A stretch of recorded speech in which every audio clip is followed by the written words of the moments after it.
আসসালামু আলাইকুম। আপনারা অনেকে জানেন আমাদের বাঁশখালীতে প্রচুর পরিমাণ বন্যা হয়েছে, প্রচুর বৃষ্টি। অনেক মানুষ অনেক ত্রাণ সহায়তা আমাদের বাঁশখালীতে আপনারা নিয়ে গেছেন, তার জন্য অসংখ্য ধন্যবাদ। আল্লাহর হাসিল লাখো কোটি শুক্রিয়া।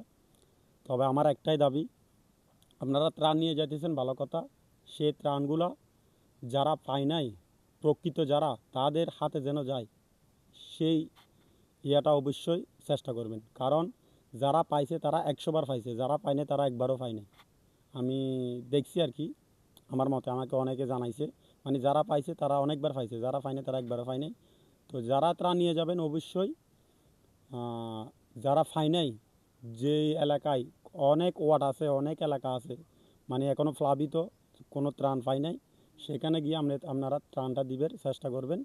কারণ সঠিক মানুষের হাতে যেন ত্রাণটা যায়, এটাই আমার চাওয়া। ধন্যবাদ সবাইকে।